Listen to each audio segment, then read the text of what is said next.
जगतकु एड़े प्रेम ईश्वर करिले से आपणा द्वितीय पुत्रंकु देले नर बेशे प्रभु जीशु जगते आसिले हम पाप अंगे नहीं तुसे बलि हेले जे करे विश्वास न होई विनाश अनंत जीवन पाइब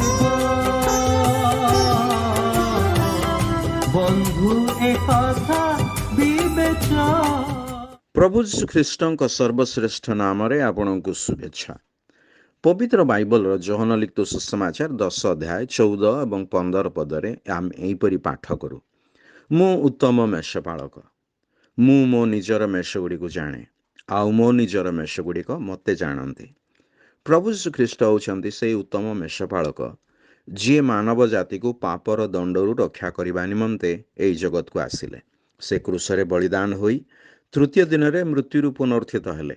ଆମମାନେ ପାପୀ ଥିବା ସମୟରେ ଯେ ଖ୍ରୀଷ୍ଟ ଆମମାନଙ୍କ ନିମନ୍ତେ ମୃତ୍ୟୁଭୋଗ କଲେ, ଏଥିରେ ଈଶ୍ୱର ଆମମାନଙ୍କ ପ୍ରତି ଆପଣା ପ୍ରେମର ଉତ୍ତମତା ସପ୍ରମାଣ କରନ୍ତି।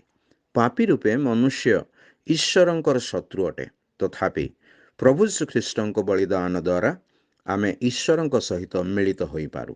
ପ୍ରଭୁ ଯୀଶୁ ଖ୍ରୀଷ୍ଟଙ୍କଠାରେ ଯେ କେହି ବିଶ୍ୱାସ କରନ୍ତି ସେ ପାପ କ୍ଷମା ପାଆନ୍ତି ଏବଂ ପ୍ରଭୁ ଯୀଶୁ ଖ୍ରୀଷ୍ଟଙ୍କ ମେଷ ସଦୃଶ ହୋଇ ଯାଆନ୍ତି, ଆଉ ସେ ଆମର ଉତ୍ତମ ମେଷପାଳକ ହୁଅନ୍ତି।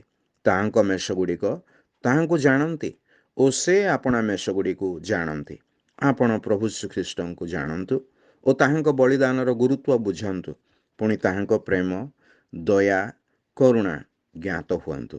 ପୁଣି ଆପଣଙ୍କ ମେଷପାଳକ ରୂପେ ତାହାଙ୍କୁ ଗ୍ରହଣ କରନ୍ତୁ। ଏଥିପାଇଁ ଈଶ୍ୱର ଆପଣଙ୍କୁ ସାହାଯ୍ୟ କରନ୍ତୁ। ଧନ୍ୟବାଦ।